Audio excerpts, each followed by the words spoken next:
LDF convener T P Ramakrishnan പ്രതികരണം കൂടിയുണ്ട്. ഇക്കാര്യത്തിൽ പാർട്ടിയിൽ ഭിന്നാഭിപ്രായമില്ല എന്നതാണ് ടി പി രാമകൃഷ്ണൻ പറയുന്നത്. എന്നാൽ സർക്കാർ അറിയാതെ ഓഹരി കൈമാറ്റം പാടില്ല എന്നും ടി പി രാമകൃഷ്ണൻ പറഞ്ഞു.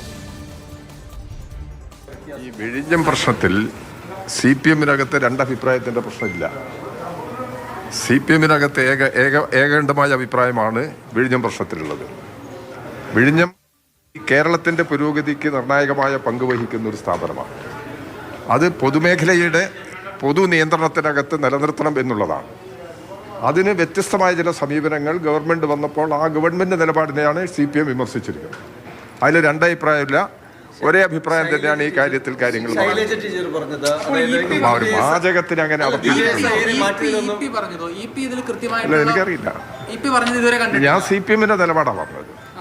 CPM-ന്റെ നിലപാടാണ് ഞാൻ പറഞ്ഞത്. CPM-ന്റെ നിലപാടിൽ CPM-നകത്ത് ഭിന്നതയില്ല. ഇവരെല്ലാം ചേർന്ന കമ്മിറ്റികളിൽ തന്നെയാണ് എല്ലാ കാര്യങ്ങളും ആലോചിച്ച് തീരുമാനിച്ചിരിക്കുന്നത്. അതുകൊണ്ട് ഇതിനകത്ത് ഇപ്പോൾ ഈ 49% ഷെയർ അദാനിയുടേതാണ്. അതാണ് MSI കമ്പനിക്ക് കൈമാറ്റം ചെയ്യുന്നതിന് വേണ്ടിയുള്ള നീക്കം നടക്കുന്നത്. അങ്ങനെ ചെയ്യണമെങ്കിൽ ഒരു കമ്പനിക്കും ഷെയർ കൊടുക്കാൻ പാടില്ല എന്നുള്ളതല്ല, ഗവൺമെന്റിന്റെ അനുവാദമില്ലാതെ ചെയ്യാൻ പാടില്ല എന്നുള്ളതാണ് വ്യവസ്ഥ. ആ വ്യവസ്ഥയ്ക്ക് വിരുദ്ധമായ ചില നീക്കങ്ങൾ നടന്ന സമയത്ത് അതിനെ എതിർക്കുക, അത് ജനങ്ങളിടയിൽ തുറന്നു കാണിക്കുക എന്നുള്ള നിലപാടാണ് CPM ഈ കാര്യത്തിൽ സ്വീകരിച്ചിരിക്കുന്നത്. ആ നിലപാടിൽ അഭിപ്രായ ഭിന്നതയില്ല. അല്ല, അതല്ല, അവർക്ക് കൊടുക്കരുത് എന്നുള്ളതല്ല, ഗവൺമെന്റിന് അനുവാദമില്ലാതെ കൊടുക്കാൻ പാടില്ല. അവർക്ക് കൊടുക്കുന്നതിൽ പ്രശ്നങ്ങളൊന്നും ഇല്ലല്ല. പ്രശ്നം അപ്പോൾ താങ്കൾ പറയുന്നതാണ് CPM നിലപാടെങ്കിൽ EP പറയുന്നത് അനാവശ്യ വിവാദങ്ങളിലേക്ക് പോകേണ്ട എന്നുള്ളത്. അനാവശ്യ വിവാദത്തിലേക്ക് പോകണ്ട. EP തള്ളുന്ന പ്രശ്നമൊന്നുമില്ല. EP തള്ളുന്ന പ്രശ്നമൊന്നുമില്ല. EP എന്താ പറഞ്ഞെന്നുള്ളത് ഞാൻ കേട്ടിട്ടില്ല.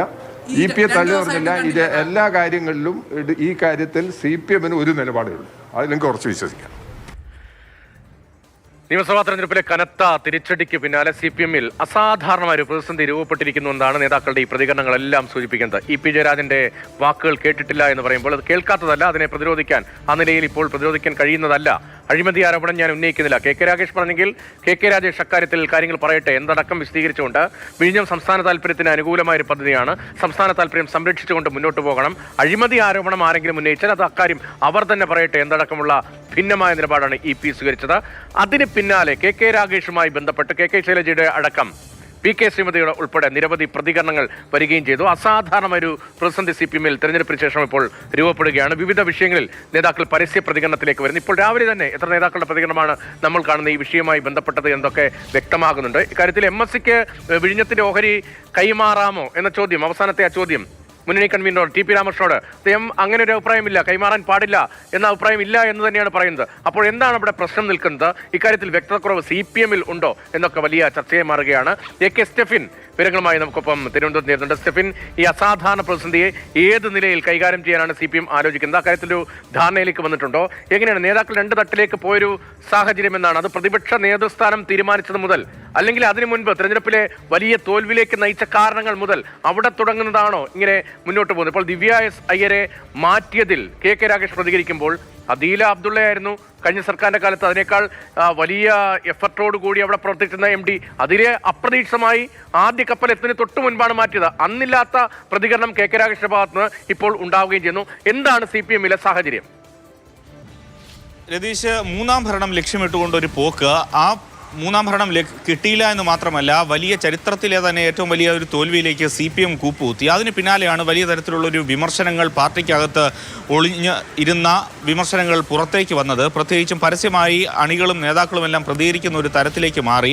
അത് CPM-ന് വലിയ തരത്തിലുള്ള ഒരു പ്രതിസന്ധിയാണ് കഴിഞ്ഞ കുറേ നാളുകളായി ഉണ്ടാക്കിയിരിക്കുന്നത്. നേരത്തെ രതീഷ് സൂചിപ്പിച്ചത് ഒരു പ്രധാനപ്പെട്ട കാര്യമാണ്.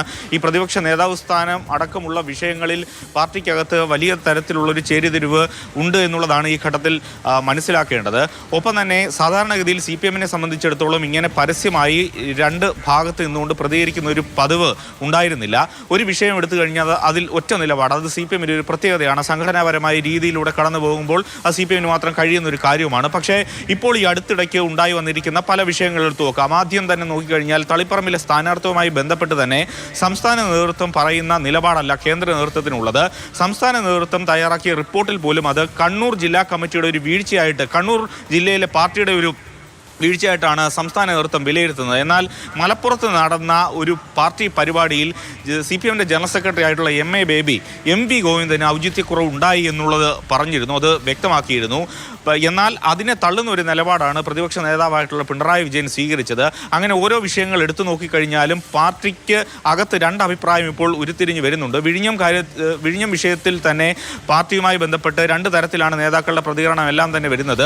പിണറായി വിജയനെ തള്ളിക്കൊണ്ട് EP ജയരാജൻ വരുന്നു, KK ശൈലജ എത്തുന്നു, അതോടൊപ്പം തന്നെ PK ശ്രീമതി വ്യത്യസ്തമായ നിലപാട് സ്വീകരിക്കുന്നു. അങ്ങനെ ഏറ്റവും മുതിർന്ന നേതാക്കൾ തന്നെ പല വിഷയങ്ങളിൽ പല നിലപാട് സ്വീകരിക്കുന്ന ഒരു അസാധാരണമായ രീതിയാണ് CPMനകത്ത് ഇപ്പോൾ ഉണ്ടായിരിക്കുന്നത്.